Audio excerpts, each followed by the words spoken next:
반갑습니다. 유태인 목사입니다. 오늘은 요한계시록 12장 말씀을 함께 나누도록 하겠습니다. 요한계시록 안에서 가장 이해하기 어렵고 가장 난해한 본문이 있다면 요한계시록 12장과 13장, 14장이라 할 수 있습니다. 아마도 성경이 기록된 이후 가장 난해하고 가장 어려운 본문이 아닐까 할 정도로 굉장히 이해하기 어려운 본문이 12장에서 14장까지의 말씀인데, 물론 그 뒤에 천년 왕국 같은 어려운 본문이 또 있지만, 일단 시중에 나와 있는 책이나 학자들의 의견이 여러 갈래로 나눠지는 가장 큰 이유와 원인이 바로 12장에서 14장까지의 본문 해석 때문입니다. 그래서 저도 나름대로 역사적으로나 성경적으로 흐름을 따라 바르게 해석하려고 노력하였지만, 제가 드리는 말씀이 100% 옳다고는 말할 수 없습니다. 그래도 최대한 일관성 있고 역사적으로나 성경적으로 봤을 때 타당한 해석으로 여겨지도록 설명드리려고 노력하였으니 잘 들어보시고 믿고 안 믿고는 여러분들이 스스로 판단하시기를 바랍니다. 그래서 간절히 바라옵기는 제가 준비하고 전하는 말씀이 전하는 저와 말씀을 듣는 여러분들이 진리를 바르게 깨달을 수 있도록 신명기 29장 4절에 말씀하고 있듯이 우리에게 깨닫는 마음과 보는 눈과 듣는 귀가 있기를 바라고, 주님께서 온전히 우리에게 그런 은혜를 주시기를 소망합니다. 그런 본문을 함께 살펴보도록 하겠습니다. 1절입니다. 하늘에 큰 이적이 보이니 해를 옷 입은 한 여자가 있는데 그 발 아래에는 달이 있고 그 머리에는 12별의 관을 썼더라. 그러니까 사도 요한이 지금 한 여자를 보았는데, 이 여자가 태양으로 옷을 입었고 머리에는 12별의 관을 썼으며 그 발 아래에는 달이 있는데 마치 달을 밟고 이 여자가 달 위에 서 있는 모습처럼 멋있게 등장하고 있습니다. 그래서 수많은 학자들이 이런 한 여자의 등장으로 해석이 막혀가지고 너무 황당해하고 어이없어하고 어떻게 해석을 해야 될지 몰라서 정말 어려워하는데, 이 부분 때문에 요한계시록의 해석이 온갖 것으로 나뉘게 되었습니다.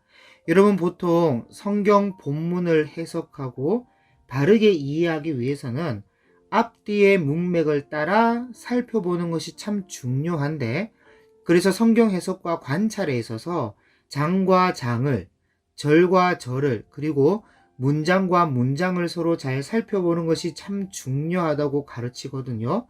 그런데 여기에선 계시록 11장이 끝나고 나서 문맥과 상관없이 바로 한 여자가 뜬금없이 나오고 있으니까, 그것도 11장에 두 증인이 나와서 적그리스도와 싸우는 장면이 나오고 또 마지막 7번째 나팔을 부는 장면으로 끝이 났는데, 그런 문맥상 나팔을 불더니 어떻게 되었다, 그런 내용이 나와야 정상 아니겠습니까? 그런데 전혀 그런 내용이 아니란 말이죠.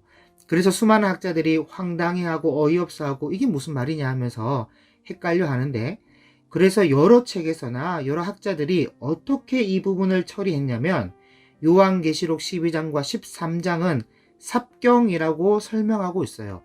중간에 누가 끼워 넣은 경전이다, 누가 필사하는 과정 속에서 어떤 신화적인 요소들을 끼워 넣은 것이다, 그런 식으로 12장과 13장을 처리하고 넘어갔어요. 그런데 사실은 그렇지가 않습니다.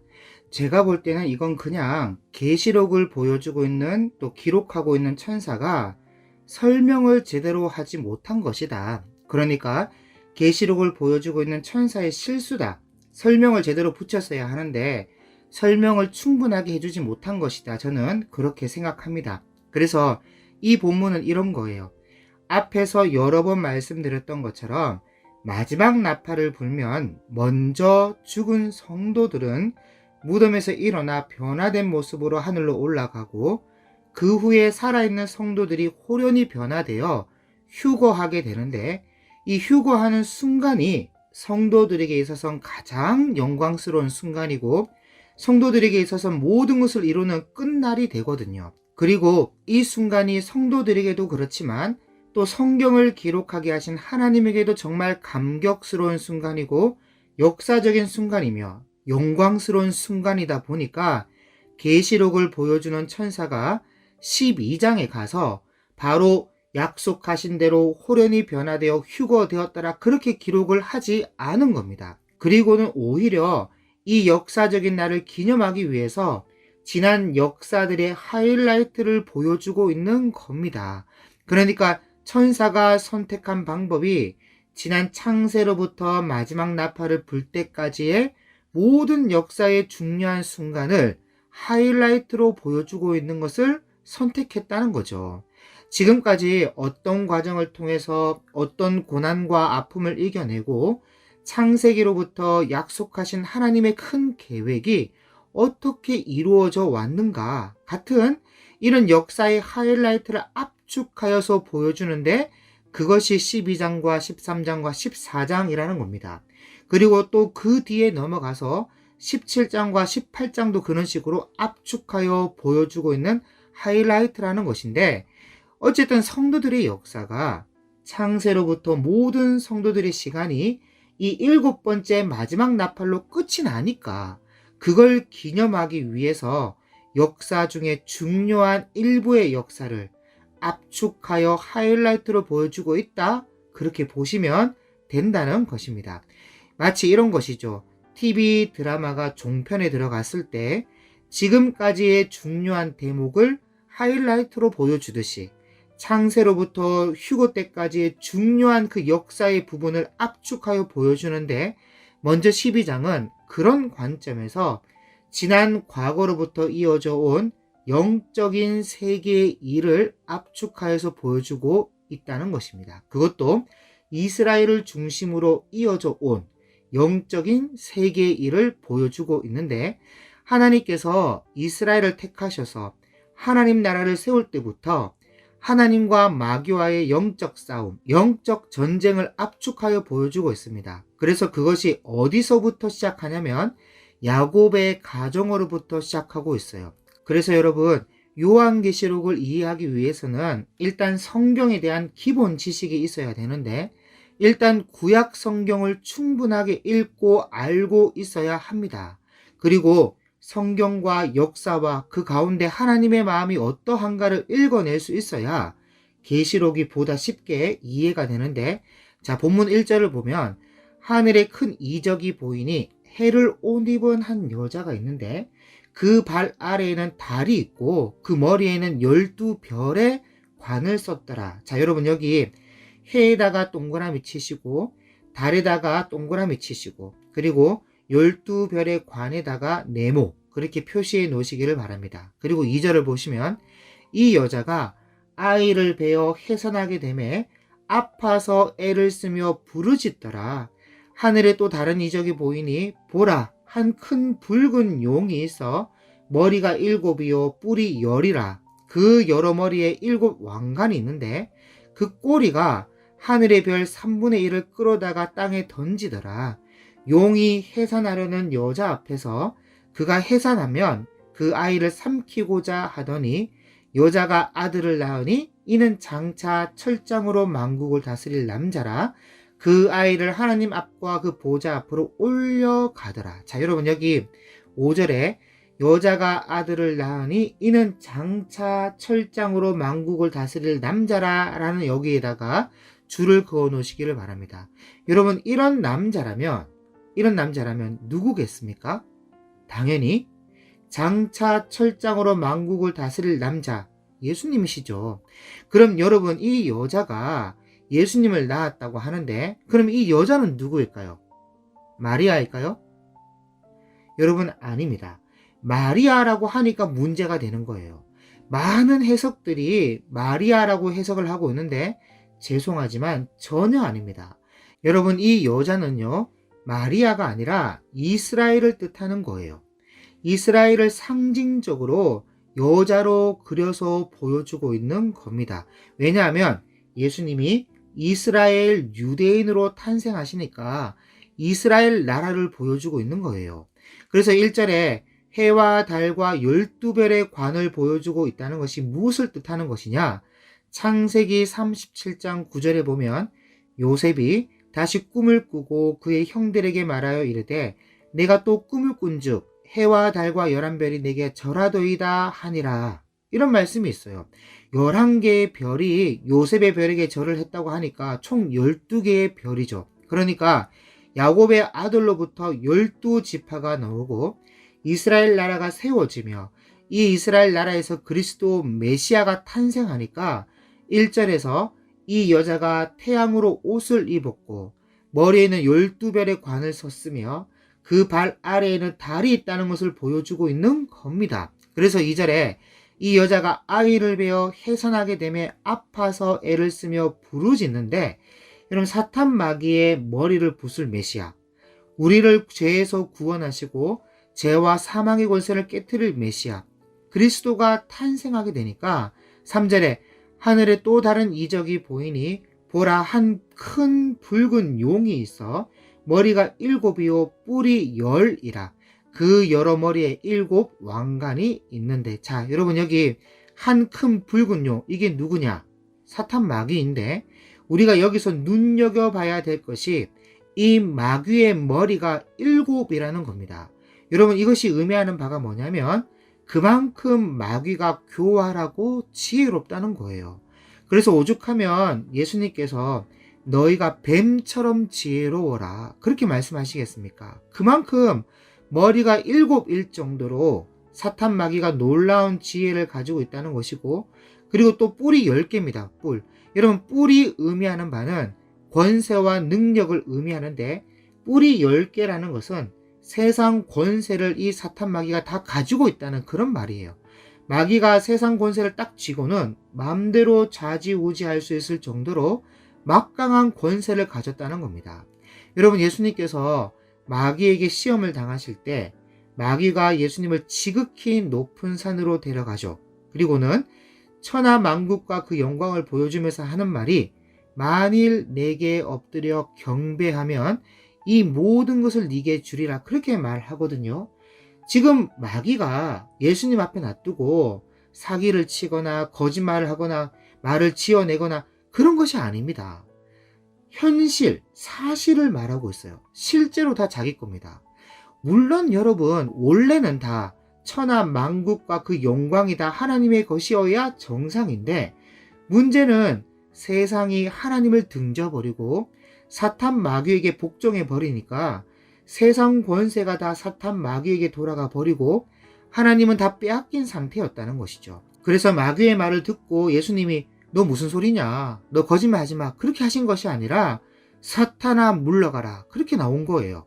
여러분 예수님께서 공생애를 시작하면서 하실 중요한 사역이 뭐냐면 세상의 권세에서 벗어난 하나님 나라, 그러니까 하나님과 그리스도가 왕으로 계시면서 하나님 나라의 법과 세상의 권세와 세상의 법이 아닌 하나님 나라의 법과 그 말씀의 권세가 통하는 그런 하나님 나라를 세워가는 것이 예수님의 주 사역이었습니다. 그래서 공생애를 시작할 때 공생애 사역의 첫 마디가 회개하라 천국이 가까웠다. 마가복음에서는 회개하라 하나님 나라가 가까웠다.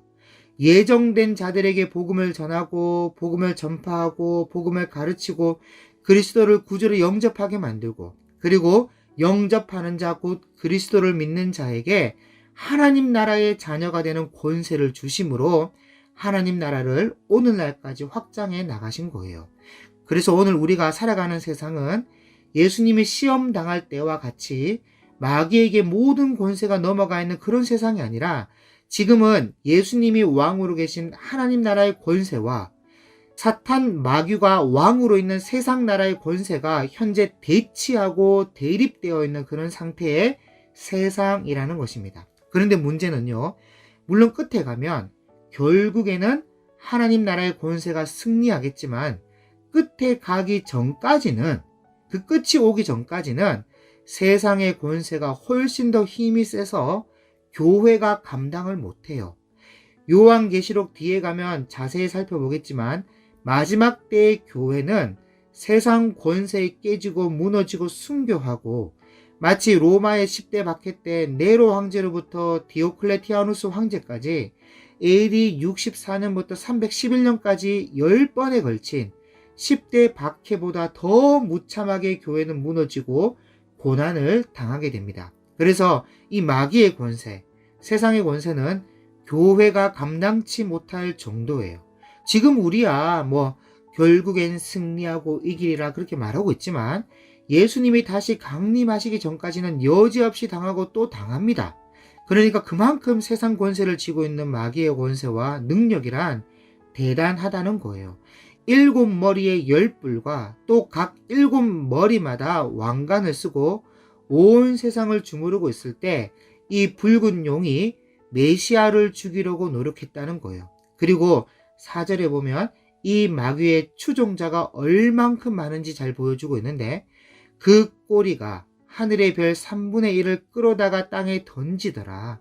용이 해산하려는 여자 앞에서 그가 해산하면 그 아이를 삼키고자 하더니, 처음에 하나님께서 천사들을 얼만큼 창조하셨는지는 모르겠지만 이 천사들의 3분의 1이 타락했다는 말이고, 천사장 루시퍼라는 마귀가 타락할 때 함께 반역하여 따라간 귀신들이 이렇게 많다는 겁니다. 그래도 여러분 다행인 것은 천사의 3분의 2는 타락하지를 않았어요. 만약에 3분의 1이 아니라 3분의 2까지 타락했으면 아마 입장이 곤란했을 겁니다. 여러분 구약 성경에 아람 군대가 엘리사를 잡고자 도단성을 에워쌌을 때 엘리사가 하는 말이 뭡니까? 열왕기하 6장 16절에 두려워하지 말라. 우리와 함께한 자가 그들과 함께한 자보다 많으니라 그렇게 말하지 않습니까? 그래서 타락한 천사의 숫자가 3분의 1밖에 안 되니까 이 정도인 것이지, 만약에 3분의 2 이상이 타락했으면 세상이 더욱 많이 힘들었을 겁니다. 어쨌든 마귀가 타락한 천사들의 3분의 1을 이끌고 여자가 해산하면 그 아이를 죽이려고 딱 준비하고 있는데 누구를 통해서 준비했냐? 그게 바로 헤롯 대왕을 통해서 메시아를 죽이려고 딱 준비했다는 것이죠. 그래서 5절에 여자가 아들을 낳으니 이는 장차 철장으로 만국을 다스릴 남자라. 그 아이를 하나님 앞과 그 보좌 앞으로 올려가더라. 그래서 예수님이 일단 헤롯을 피해서 애굽으로 피신하였다가 찾는 자가 없을 때 다시 돌아와서 갈릴리에서 자라게 되는데, 마귀가 예수님을 어떻게 해서든 죽이려고 노력했다는 것을 보여주고 있다는 것이죠. 그래서 공생애를 시작할 때 시험도 해보고 온갖 노력을 하다가 결국에는 그렇게 사랑하고 아끼는 유대인들의 손에서 배신당하고 조롱당하고, 사실 이게 전부 다 마귀가 조장한 것이거든요. 종교 지도자들과 바리새인과 서기관과 사두개인과 대제사장과 본디오 빌라도와 헤롯 대왕과 하여튼 종교와 정치할 것 없이 다 동원해서 예수님을 올가매어 가는데, 그 높으신 하나님께서 멸시와 천대를 당하면서 어떻게 보면 스스로 포기하도록 조롱과 멸시와 천대와 채찍질의 아픔으로 십자가의 고통으로 스스로 포기하게끔, 네가 하나님의 아들이거든 십자가에서 내려와 봐라, 우리가 다 믿을게, 그렇게까지 말하면서 십자가를 못 지게끔 자존심을 긁는데, 예수님은 그 모든 멸시 천대 조롱의 십자가를 지고 승리하신 겁니다. 그래서 십자가에서 죽으시고 부활하심으로 하늘로 승천하여서 여기 말씀하고 있는 것처럼 하나님 앞과 그 보좌 앞으로 올라가셨는데, 문제는 6절이죠. 6절. 예수님은 승천했지만 지금 여자가 남아 있다는 거예요. 그래서 6절에 그 여자가 광야로 도망하며 거기서 1260일 동안 그를 양육하기 위하여 하나님께서 예비하신 곳이 있더라.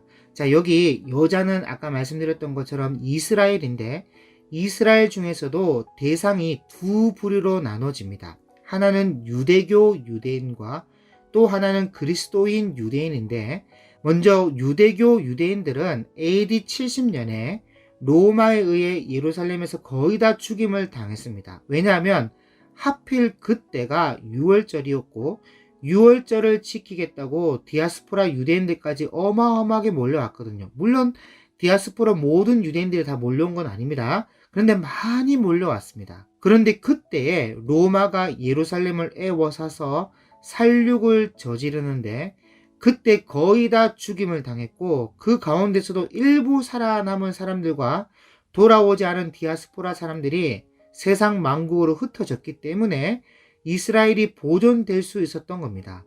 만약 다 돌아와서 함께 뭉쳐 있었다면 AD 70년에 이스라엘이 완전히 멸망했을 거예요. 그리고 두 번째로 성도들의 입장에서는 AD 70년 이전에 네로 황제의 박해가 있었는데 그때가 AD 64년에서 67년까지 3년 6개월간의 1차 박해가 있었습니다. 여러분, 이 3년 6개월을 다른 말로 표현하면 한때, 두때, 반때이고 또 42달이며 본문 6절에 1261이에요. 다 똑같은 기간입니다. 그래서 AD 64년부터 네로 황제의 박해가 시작되니까 예루살렘 교회를 지속할 수가 없어서 예루살렘 교회를 64년에서 65년 그 어간에 문을 닫아버리고 박해가 시작될 때부터 성도들을 세계 곳곳으로 흩어보냈거든요. 그리고 맨 마지막에 교회를 문 닫고 나서 사도들도 제비를 뽑아서 세계 곳곳으로 흩어졌는데, 만약 이때 흩어지지 않고 예루살렘에 계속 남아 있었다면 네로 황제에 의해 죽임도 당했겠지만 무엇보다 AD 70년에 성도들도 다 죽임을 당했을 겁니다. 그런데 박해가 왔을 때 흩어졌기 때문에 복음과 함께 이스라엘이 유지될 수 있었던 거예요. 그래서 6절에 1260일 동안 그를 양육하기 위하여 하나님께서 예비하신 곳이 있더라. 박해가 일어날 때 하나님께서 예비한 곳으로 성도들을 흩어 보냈다는 것이죠. 여러분, 하나님께서는 자기 백성을 흩어지게 하는 것도 자기 백성들을 위해서 하시는 것이고, 반대로 바벨론에 포로 잡혀가게 하신 것도 그들을 위해서 하신 겁니다. 언제나 우리를 위해서, 언제나 백성들을 위해서 하시는 거예요. 그래서 이스라엘 백성들이 디아스포라로 세계 만국으로 흩어진 것도 은혜인 것이고, 성도들도 하나님께서 예비하신 곳으로 피신하여 간 것도 다 은혜였다는 거예요. 7절입니다. 하늘에 전쟁이 있으니 미가엘과 그의 사자들이 용과 더불어 싸울새 용과 그의 사자들도 싸우나 이기지 못하여 다시 하늘에서 그들이 있을 곳을 얻지 못한지라. 큰 용이 내쫓기니 옛뱀 곧 마귀라고도 하고 사탄이라고도 하며 온 천하를 꿰는 자라.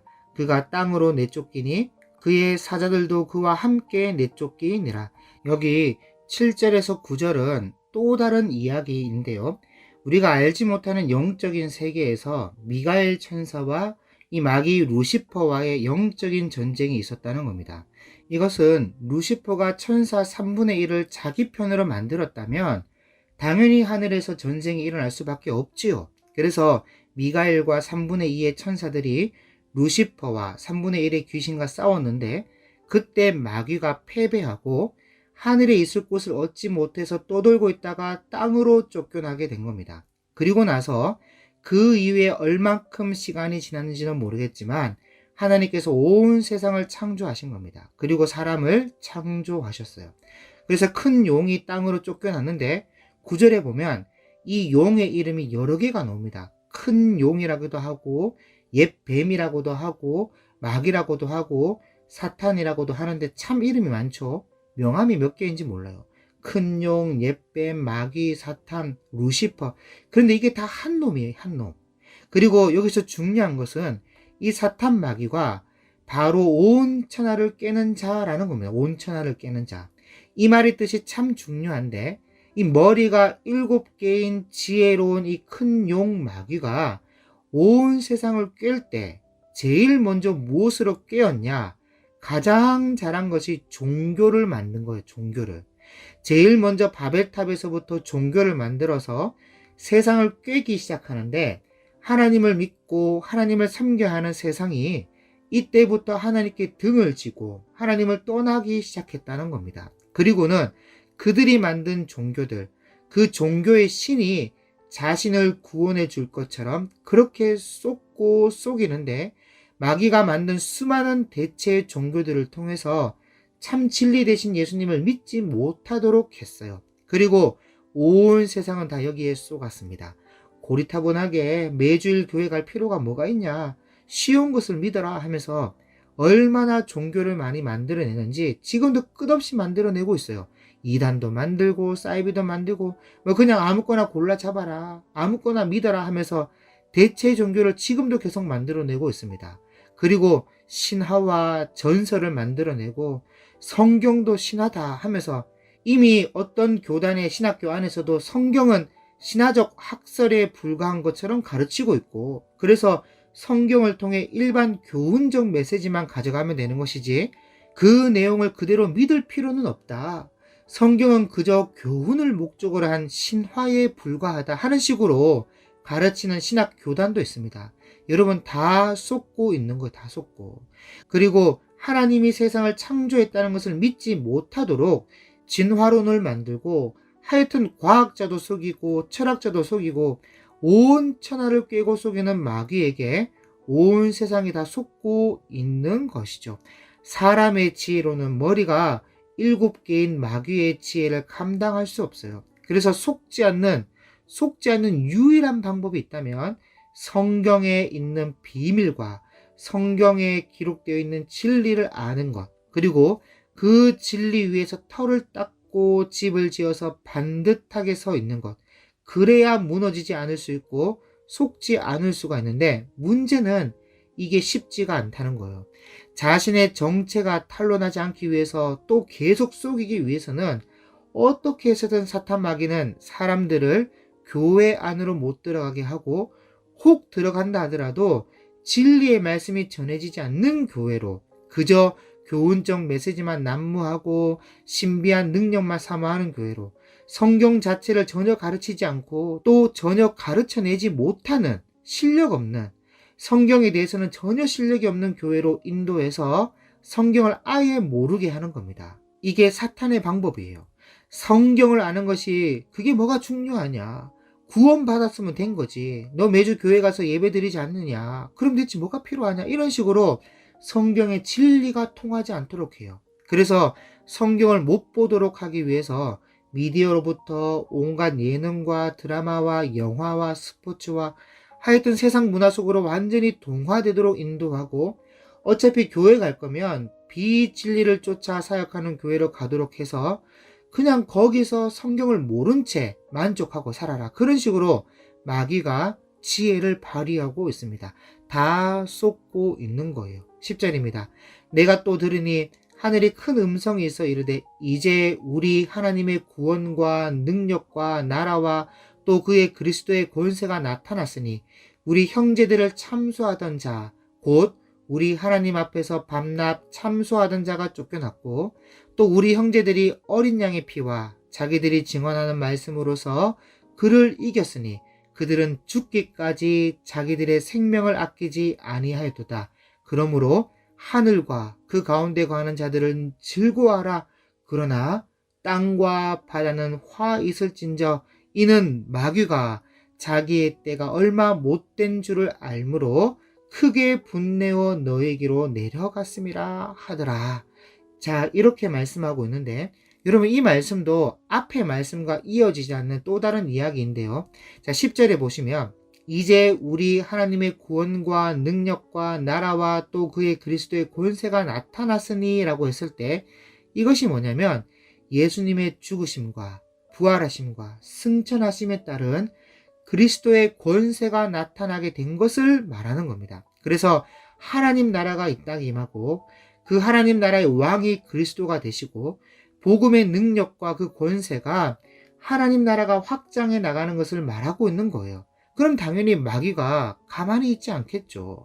그래서 하나님 나라가 확장되어 가는 과정 속에 성도들이 많은 고난과 아픔을 당해야 했습니다. 마귀가 가만히 있지 않았으니까. 그래서 11절에 우리 형제들이 어린 양의 피와 자기들이 증언하는 말씀으로서 그를 이겼으니 그들은 죽기까지 자기들의 생명을 아끼지 아니하였도다.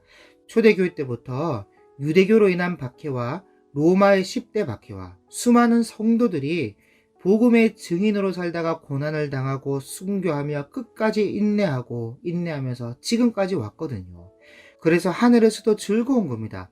성도들이 죽기까지 인내함으로 이겼으니 기뻐하고 이제 마귀의 때가 얼마 남지 않음에 또 기뻐하고. 그런데 문제는요, 마귀가 자기의 때가 얼마 남지 않았음을 알고 분노하여 땅으로 내려갔다는 거예요. 그래서 마지막 때에 특히 7나팔이 불기 시작할 때부터 마귀에게 주어진 3년 6개월이라는 이 시간은 가장 고통스러운 때이고 상상도 할 수 없는 고난이 성도들에게 허락되었다는 겁니다. 그리고 13절입니다. 용이 자기가 땅으로 내쫓긴 것을 보고 남자를 낳은 여자를 박해하는지라. 자, 여러분, 이 13절 말씀은 그냥 딱 읽으면 마치 12절과 연결되어서 그래, 마귀가 크게 분내어 너에게로 내려갔다고 했으니까 땅으로 내쫓긴 것이구나, 그렇게 생각하기 쉬운데 사실 아닙니다. 이 13절은 12절과 연결된 말씀이 아니라 연결한다면 9절 말씀과 연결되는 말씀이에요. 그러니까 12절 말씀은 진짜 종말의 때, 진짜 마지막 때에 7나팔이 불 때에 마귀의 분노와 박해를 말하고 있는 거예요. 그때는 마귀에게 주어진 시간이 얼마 없기 때문에 분노하면서 박해하는 것이라면 여기 13절 말씀은 보다 넓은 역사를 압축하고 있는 내용입니다. 그러니까 예수님이 승천하신 이후로 이스라엘을 괴롭게 한 마귀의 역사를 압축하고 있는데 13절에 용이 자기가 땅으로 내쫓긴 것을 보고 남자를 낳은 여자를 박해하는지라. 자, 여기 남자를 낳은 여자라고 하는데 남자는 예수님이고 여자는 예수님이 태어난 민족 이스라엘이거든요. 그래서 예수님 이후에 네로 황제의 박해로부터 10대 박해와 AD 70년에 예루살렘을 멸망시킨 사건과 독일 히틀러와 이스라엘과 중동과의 전쟁까지, 하여튼 이스라엘을 중심으로 이스라엘을 박해하는 것을 말하고 있는 것이고 14절에 그 여자가 큰 독수리의 2날개를 받아 광야 자기 곳으로 날아가 거기서 그 뱀의 낯을 피하여 한 때와 2때와 반 때를 양육받으매. 자, 그러니까 6절에서도 보면 그 여자가 광야로 도망하며 거기서 1260일 동안 그를 양육하기 위하여 하나님께서 예비하신 곳이 있더라, 그렇게 말하고 있잖아요. 그러니까 한 때와 2때와 반 때 1260일 같은 날수이고 6절에도 광야로 도망하며 14절에도 2날개를 받아 광야 자기 곳으로 날아가 피하였다. 그렇게 똑같이 말씀하고 있는 것을 볼 때에 예수님이 승천하신 이후에 이스라엘을 괴롭게 한 마귀의 역사를 압축하고 있다고 볼 수 있습니다. 정말 이스라엘이 나라를 잃은 슬픔을 오랫동안 당해왔지만 사실은 마귀를 피하여 광야로 날아가 양육을 받은 거예요. 이것이 현재도 마찬가지고, 안 그랬으면 AD 70년에 다 죽었거나 모여 있었으면 또 어떤 사건으로 큰 곤욕을 치렀을 것이 분명합니다. 여러분, 왜 마귀가 자꾸 이스라엘을 걸고 넘어지냐? 다른 게 아니에요. 이건 오늘날에도 동일한데 하나님과 직접 언약을 맺은 나라, 언약을 맺은 민족은 이스라엘이 유일합니다. 우리는 나중에 그리스도의 그 보혈의 피로 언약을 맺은 것이고 처음부터 언약을 맺은 나라는 이스라엘이에요. 그리고 아브라함과 이삭과 야곱에게 말씀하신 하나님께서 직접 언약하시고 내 나라다, 내 나라로 삼은 나라는 이스라엘이 유일합니다. 그리고 그 구약에서 언약하신 말씀대로 메시아가 이 이스라엘에서 탄생하셨으니까 마귀가 이스라엘에게 집착할 수밖에 없는 거예요. 여러분, 요한계시록에도 이스라엘에 입 맞은 사람의 수는 지파별로 따로 세는 것 보세요. 그리고 그들이 나중에 계시록 뒤에 보면 마치 성가대처럼 대표로 찬송을 부르는 장면도 나옵니다. 입 맞은 이스라엘 백성들이 14만 4천 명. 그리고 사도 바울도 자기가 이방인의 사도가 된 것은 이방인이 예수님을 믿어서 양아들, 양자가 되고 그래서 본래 자기 아들에게 주고자 했던 은혜의 떡을 이 양자된 이방인에게 배불리 먹임으로 그들이 기뻐하고 있으면 그걸 보고 있는 본래의 자식, 본래의 아들, 친아들 된 내 백성, 내 민족 이스라엘이 시기하여서 나도 그 떡을 먹어볼래 하면서 돌아온다는 것이에요. 그래서 자기가 이방인의 사도가 되었다. 자, 그러니까 그만큼 이스라엘이 중요하다는 것이죠. 사도 바울에게도. 마귀가 이스라엘에게 집착하는 이유가 다 여기에 있는 겁니다. 그래서 15절에 마귀가 수를 쓰는데 여자의 뒤에서 뱀이 그 입으로 물을 강같이 토하여 여자를 물에 떠내려가게 하려 하되 땅이 여자를 도와 그 입을 벌려 용의 입에서 토한 강물을 삼키니. 자, 그러니까 마귀를 두고 뱀이라고 했다가 용이라고 했다가 마귀라고 했다가 다 한 놈 사탄 마귀를 말하는 것인데, 어쨌든 이 용이 여자가 광야로 날아가 사라지고 나니까, 다시 말해서 이스라엘 본토는 망해서 사라지고 디아스포라로 온 세상에 퍼져서 살아가고 있으니까, 거기다가 특히 유대인 성도들은 각 지역에서 복음을 전파하며 하나님 나라를 확장시켜 나가고 있으니까, 아예 이번엔 끝장을 본다는 식으로 용이 여자 뒤로 가서 물을 강같이 토해내는 겁니다. 그래서 아예 여자를 떠내려가게 만들어서 완전히 지워버리겠다, 그렇게 어떤 계획을 짠 것 같은데, 땅이 입을 벌려서 도왔다는 그런 말을 하고 있다는 것이죠. 아마도 다 알 수는 없지만, 이게 어떤 사건인지 무엇을 말하는 건지는 다 알 수 없지만 정말 여러 많은 시도들이 있었을 겁니다. 마치 애굽의 바로 왕이 남자아이가 태어나면 죽이거나 나일강에 던지게 했을 때 모세를 보호하셨던 것처럼, 그리고 동방박사의 말을 듣고 헤롯이 2살 아래의 남자아이를 다 죽이라 명할 때 예수님을 피신시켰던 것처럼 하나님께서 보호하신 거예요.